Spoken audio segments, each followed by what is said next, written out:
This show is produced by the Hartman Media Company. For more information and links to all our great podcasts, visit hartmanmedia.com. Welcome to The Commercial Investing Show, where we analyze, explain, and exploit the opportunities presented in today's commercial property marketplace. If you're interested in apartments, mobile home parks, self-storage facilities, and other income property, you've come to the right place. We'll explore what's hot and what's not in markets nationwide in the relentless pursuit of return on investment. Here's your host, Jason Hartman.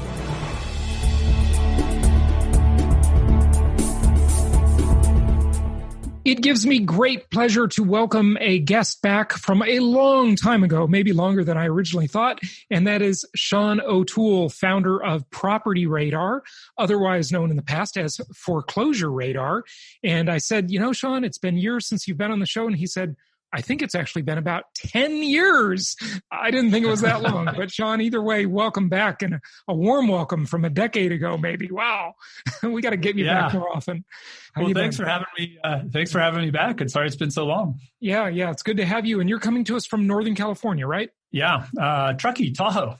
Good stuff. Yeah. Beautiful, beautiful place up there. Taxes are a little too high, but oh well. and maybe that's something we'll talk about, is the migration out of high tax jurisdictions. Who knows? But, just give us, and I know you've got some slides to share for those watching on video on the YouTube channel. And if not, we'll try and make those slides understandable if you're listening to audio only, of course.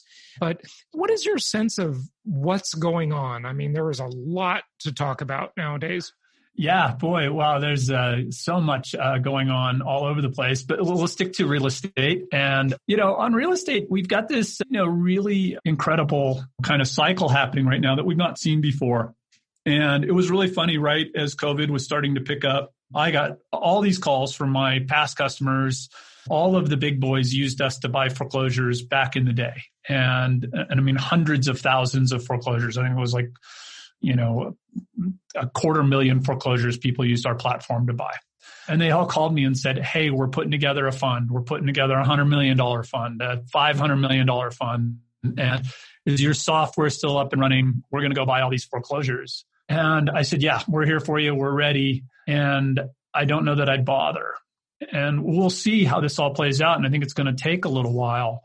But I'm not sure we'll see a foreclosure crisis like we saw in 2008. Okay, so I just want to go back. So are you saying now they're saying that, or they said that back during the Great Recession, that they're buying all this stuff? Or they're being opportunistic now, saying they're looking for the big foreclosure crisis that's not really going to happen?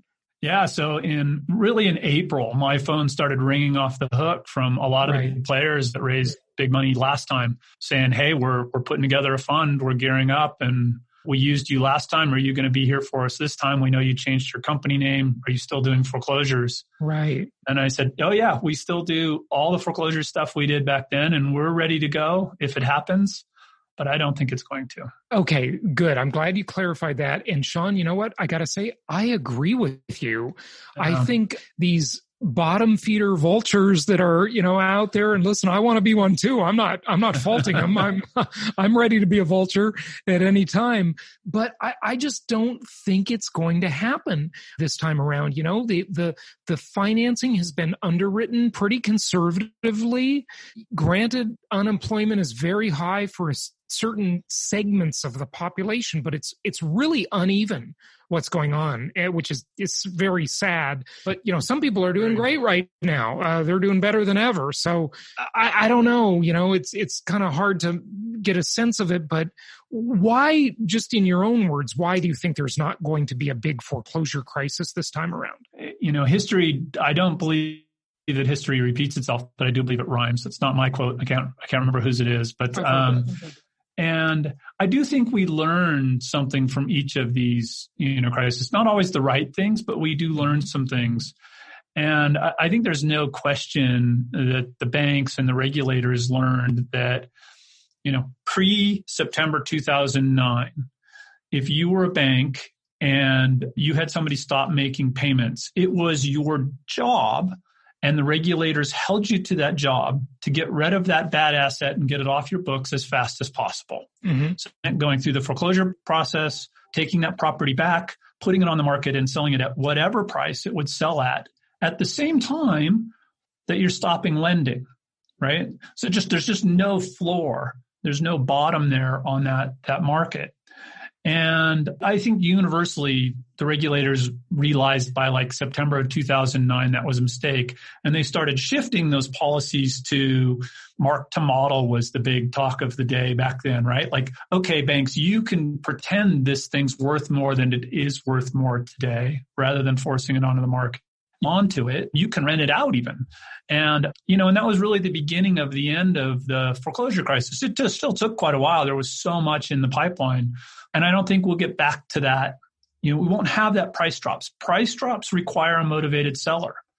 And yes, you have some motivated sellers in San Francisco, in New York, but even in San Francisco so far, prices are flat, versus I think statewide they're up 8-10%. So that's still bad performance for San Francisco, but they're flat, right? There aren't motivated sellers. There aren't people willing to take a 20, 30, 40% discount. Yeah. Or 10. And the people that have money and can afford to live in an expensive place in San Francisco, for example, it's not like they lost their money. They still have money. And in fact, some of them have a lot more. But then you've got to sort of go to the next layer of this discussion, I think. It's not a matter of, do I have to sell? Am I a motivated seller? Am I desperate? I have to get out of this property. And what you said was very poignant about, the banks are thinking in a much more business-like fashion this time around. In other words, they're going to do workouts, short sales, loan modifications, or become investors, which I don't know if that's savory overall long term, but I would only change that slightly is rather than they are thinking that way, they're being allowed to by regulators and encouraged to by regulators. Yeah. Well, however that came about, fair enough. It's the fact is it's there. Minor nit. Yeah. But then the question is, do you want to live in a place that has civil unrest, that has a high density environment where you can get a contagion, you can get a virus, and maybe this is even post-vaccine. I think really, Sean, this pandemic that happened to us is going to cause literally a generational suspicion. Even after there's a vaccine, even after 7.5 billion people have been vaccinated, and a lot of them won't agree to get vaccinated. We know that, there's a very strong anti-vaxxer movement long before we ever heard the term coronavirus, right? There were things before this. There was SARS, there was bird flu, swine flu, mad cow disease. There's little things that have been out there, or just the regular old flu. And then now people have really adopted this remote working. I mean, it's certainly the technology was available 20 years ago. It's not new, but it's that the adoption has been forced upon us, right? So that's the next layer of that discussion, I think, right? Yeah, so we've been calling it the re-ruralization of America. And there's a couple of things that I think... Re-ruralization. Re-ruralization. Yeah, I just want to make sure we caught that because I haven't heard that one before. The re-ruralization. Say that 10 times fast, folks. Okay, go for it. What are we going to say?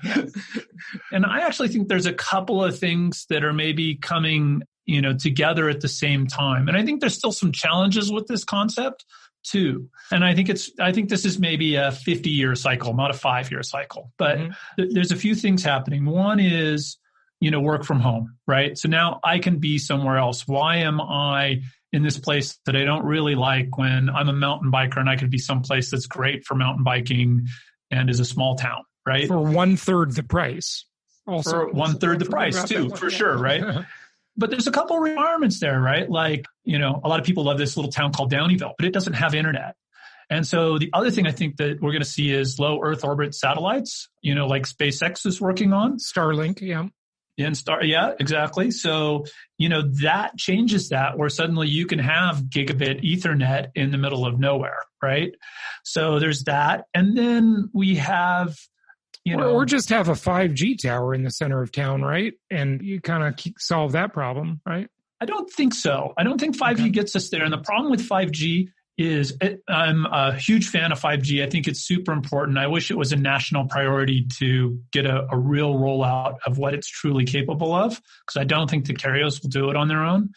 But the downside of 5G is it has a fairly short transmission span. So you need a lot of towers. Yeah. So it doesn't really work in rural areas at all. And I don't think it solves internet in rural areas. Okay. Yeah, because it's such low density. But in a small town that's not necessarily rural, it could potentially solve the problem. But for sure. Okay, so the re-ruralization, what else? Any other part of this trend? I mean, because that was already happening. Like people were already leaving high tax environments. That trend has been going on for a while now, whether it be a city or a state. But I think that's there are people leaving, but there are also people coming.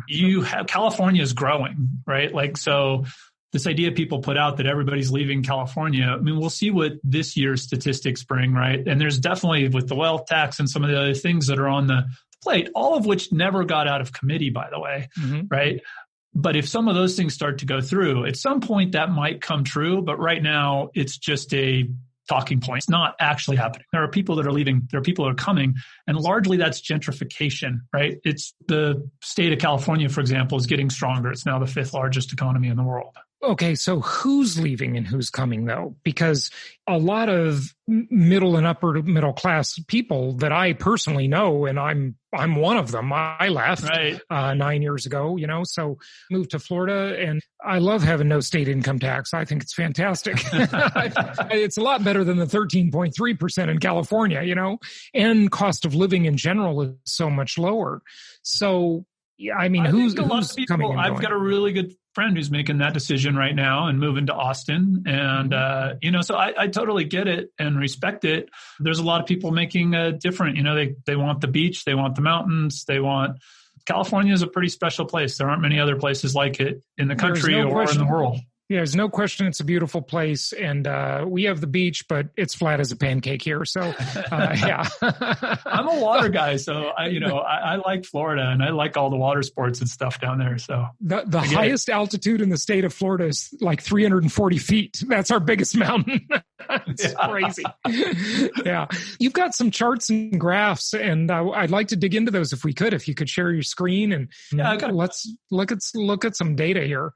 The thing we were talking about here a second ago is I was running around doing a presentation in 2016 that I think is particularly, interesting given just where we are today.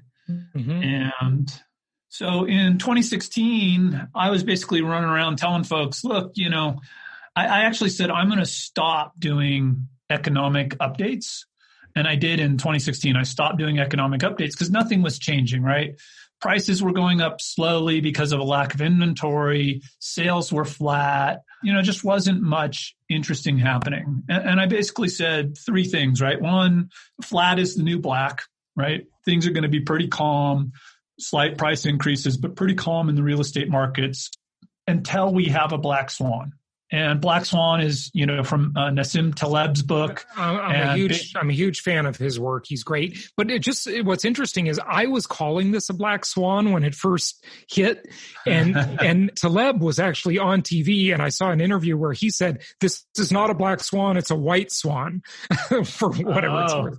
Yeah, so actually, it's funny you say that because, and it's funny he said white swan because Michelle Wucker wrote a book called The Gray Rhino, which was basically to say, that a gray rhino is the obvious dangers we ignore, right? It's a highly probable, high impact yet neglected threat, right? Which we have a lot of, the power grid, lots of things that we are not taking care of that we should be taking care of. So yes, I totally agree. But back then, I don't think her book was out yet, and Taleb was not talking about white swans yet, so we used black swan. Yeah, absolutely. Okay, take us through this a little bit. Yeah. So, basically the thought here was that I thought there would be something that comes up at some point that rocks the boat, right? And I walk through a whole bunch of things from technology and automation to cybersecurity, nuclear war, right? Terrorist attacks. You can see there in the bottom right corner, this slide's from 2016. You'll see a quarantine area. And so that was actually one of the things that I put out. And, Bill Gates and lots of other people were talking about the possibility of a pandemic. But it was just one of the things that I said, look, there's things that can happen that are coming up.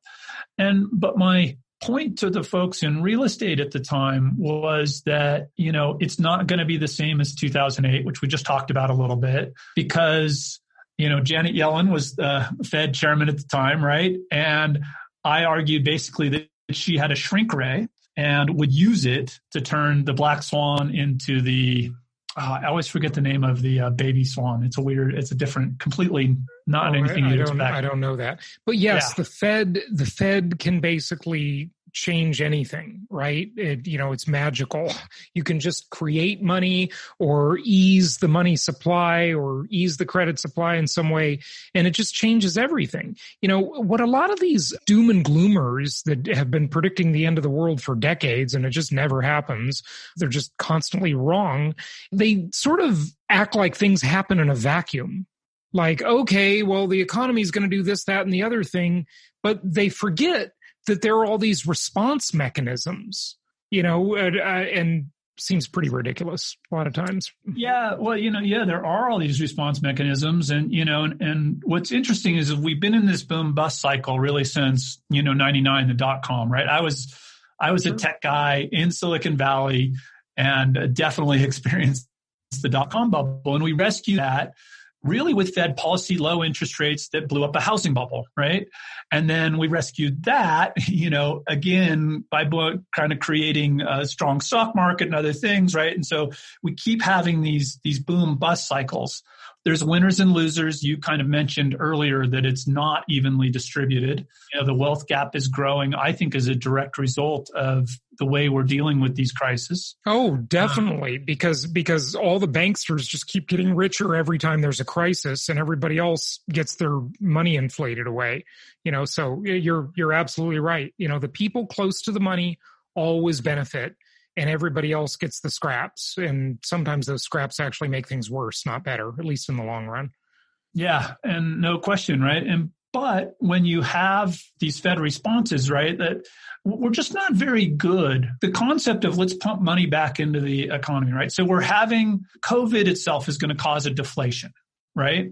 And so you pump money out there, which should cause inflation. But right. To the degree that it offsets inflation, it's just reflation and gets you back to flat, right?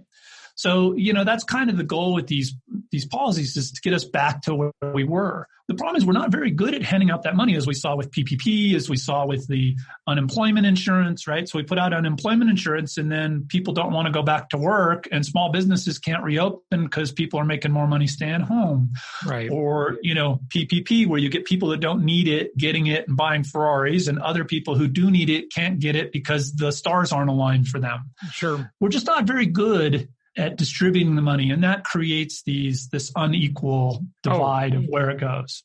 Absolutely. So where it goes for sure is asset prices, right? Which is why housing right now is not surprising me at all. That it's booming and prices are increasing, right? Right.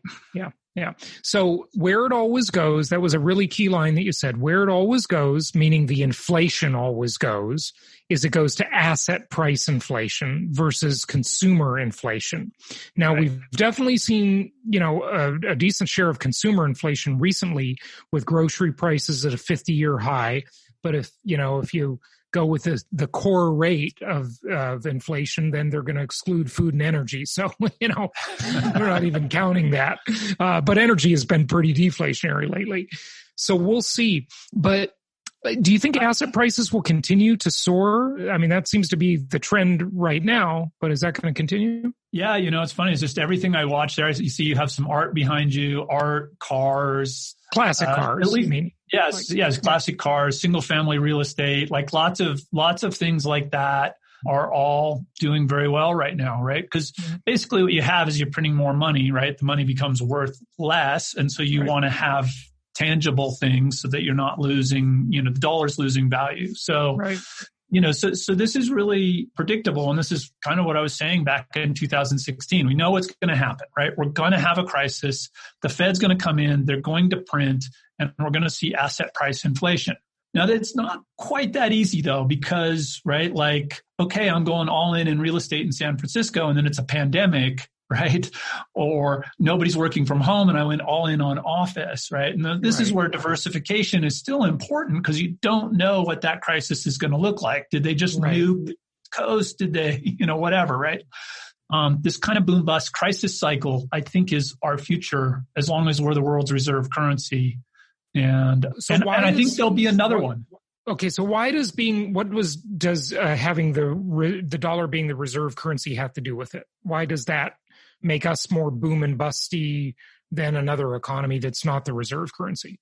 We have a lot more flexibility in our ability to print money, right? And still buy goods cheaply, right? Yeah. So we basically export inflation, we put that burden on, take it on ourselves. We could talk about the impacts that has on the world and the view of the world of us and the rest, but it has it's not very fair, for sure. Right. Yeah. It's not very fair. So as long as we have that power, right? And this is the whole modern monetary theory, which I think both parties are embracing, frankly, whether they think they are or not. Right. It basically says we can print all the money we want to print and do whatever we want.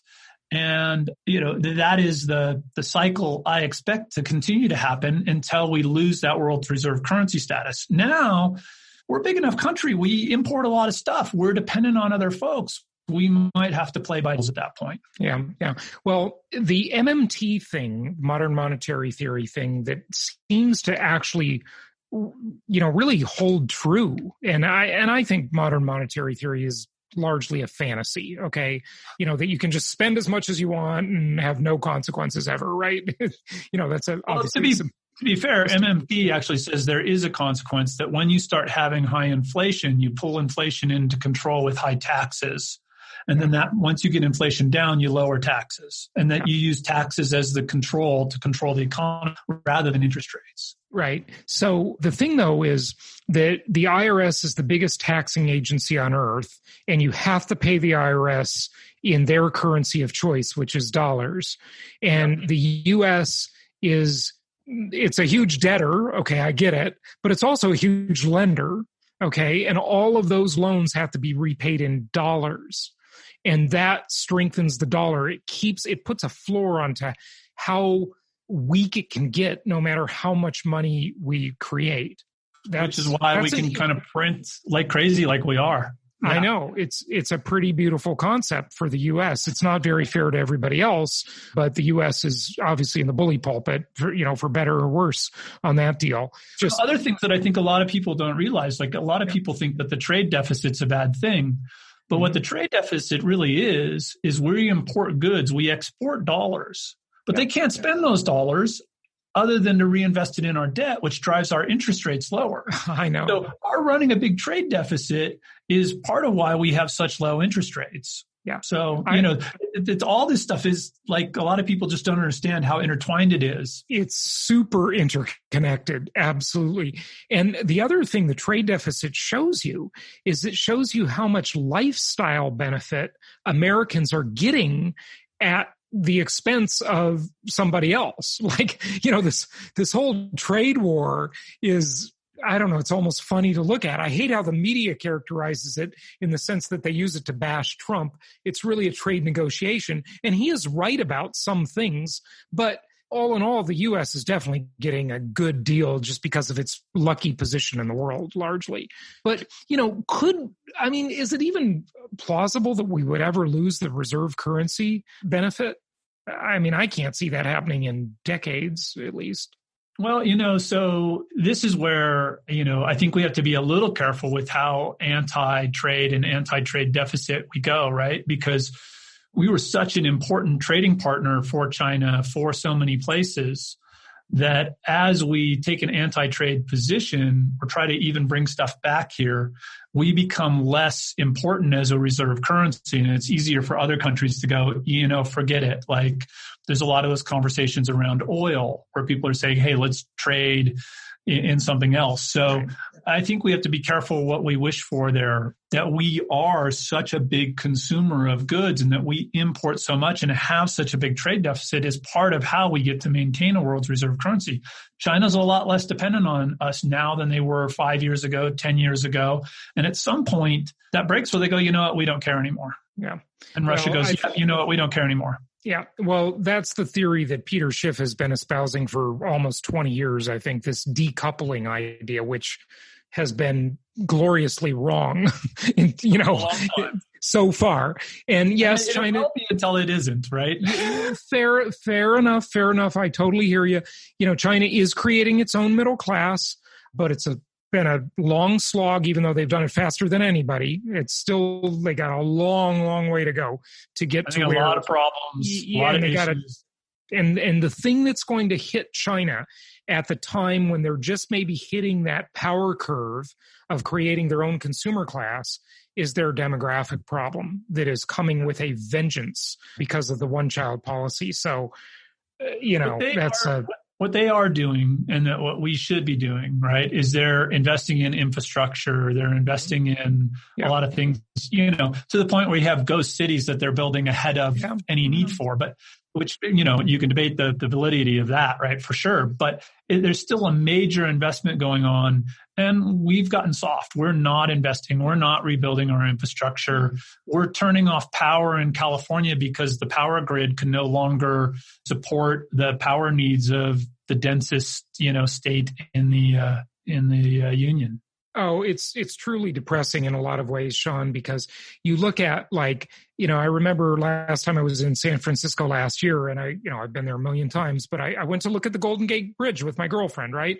And I thought, when are we ever going to have like a great project like this again in the U.S.? There's been no, the World Trade Center, they finally rebuilt it, took forever.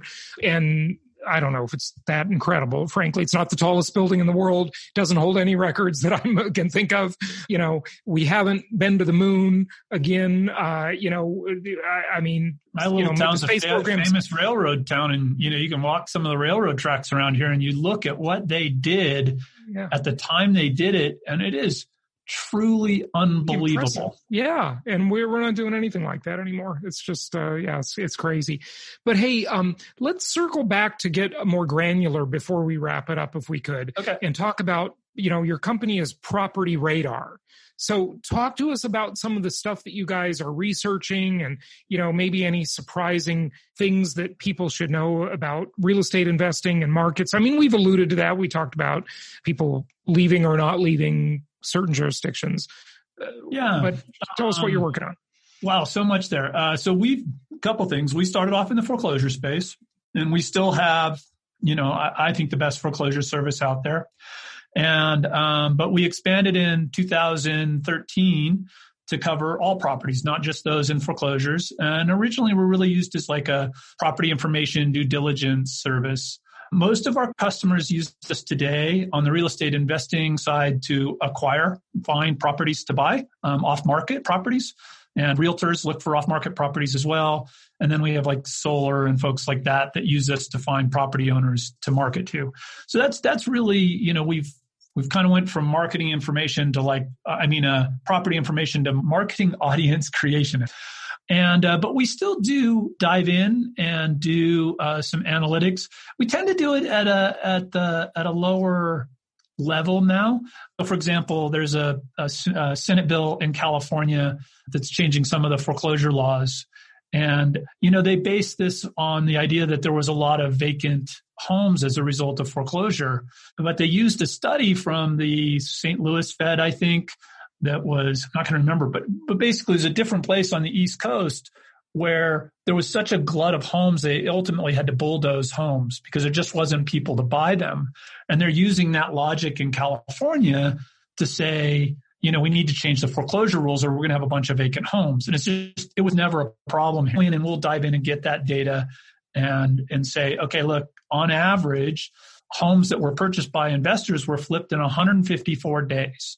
And if you think about that, that includes eviction and rehab and marketing and the sales and all those different steps.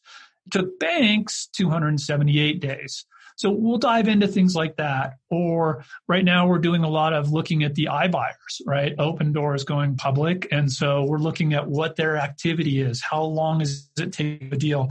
What's the difference between what they buy things for and what they sell them for? So lots of really good stuff like that. But everybody's like, what's going on in real estate? And I've kind of stopped answering that question because real estate is not one market in the U.S. It's hundreds of markets. Yeah.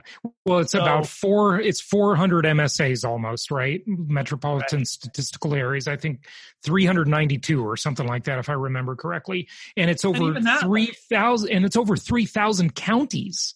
Okay. 3,144. Yeah.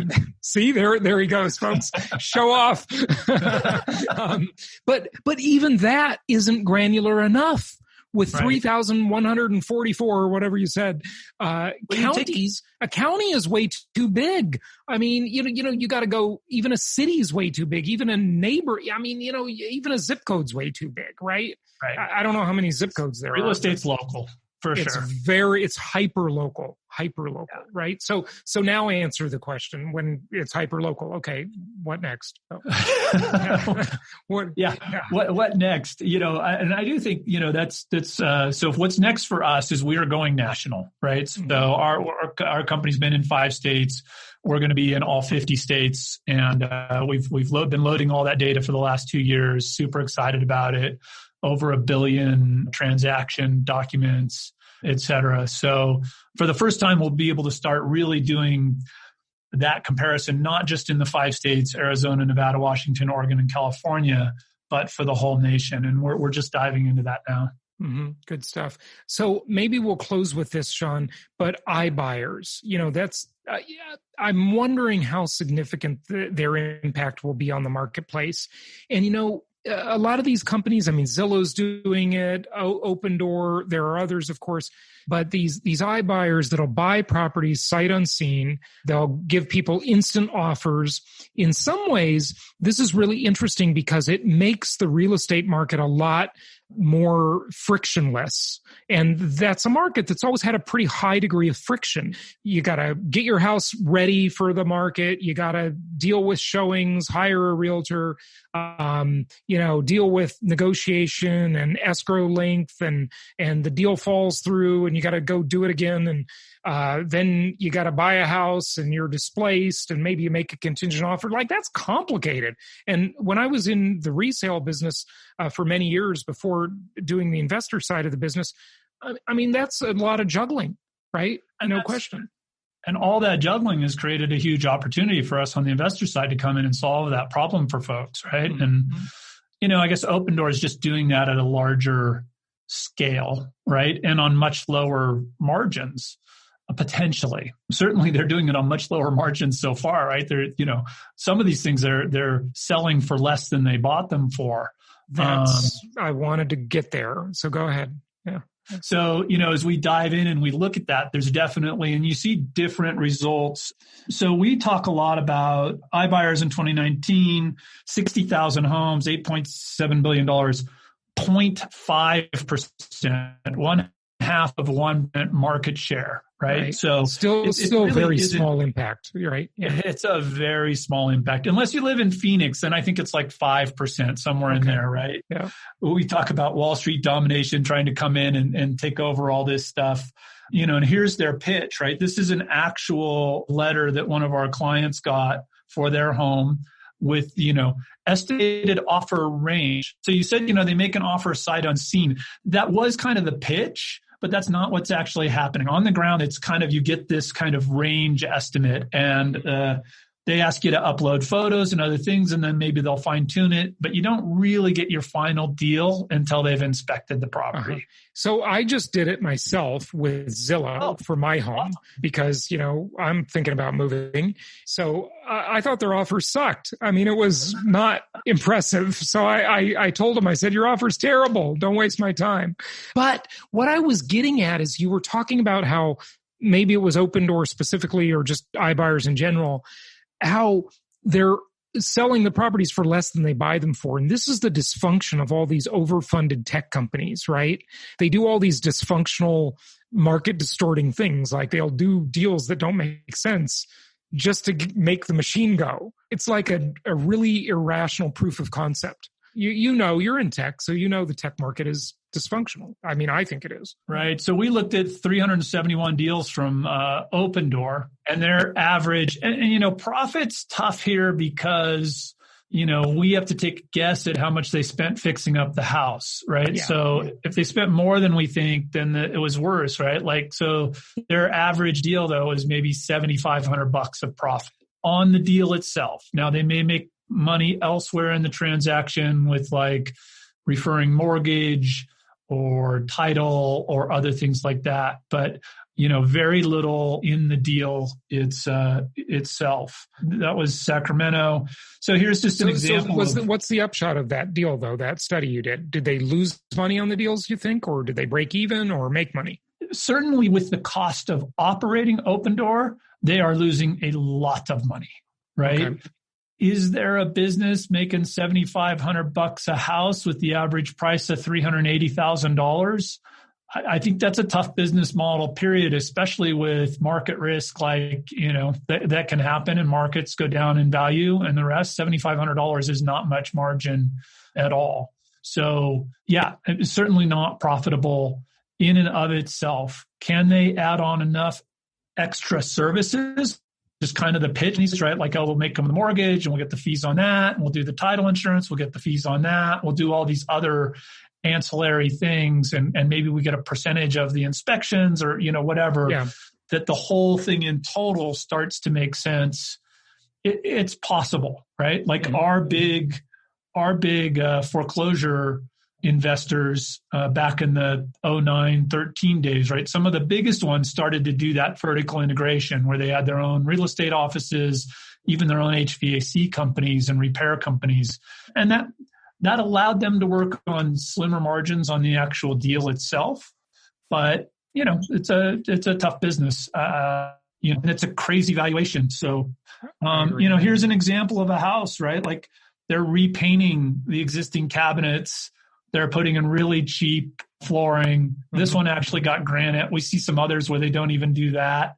So we like to look at like kind of the after pictures when they get listed. Yeah.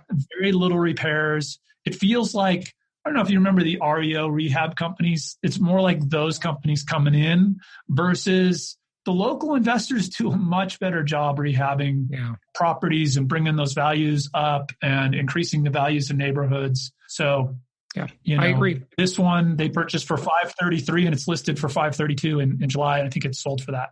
Oh, wow. You can't make money on that. That's something. Yeah. Very interesting.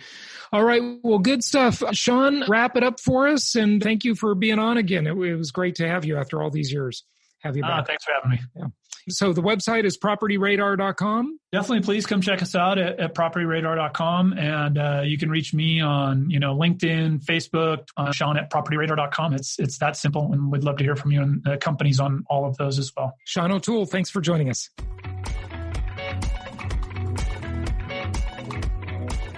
Thank you so much for listening. Please be sure to subscribe so that you don't miss any episodes. Be sure to check out the show's specific website and our general website, hartmanmedia.com, for appropriate disclaimers and terms of service. Remember that guest opinions are their own, and if you require specific legal or tax advice or advice in any other specialized area, please consult an appropriate professional. And we also very much appreciate you reviewing the show. Please go to iTunes or Stitcher Radio or whatever platform you're using and write a review for the show. We would very much appreciate that. And be sure to make it official and subscribe so you do not miss any episodes. We look forward to seeing you on the next episode.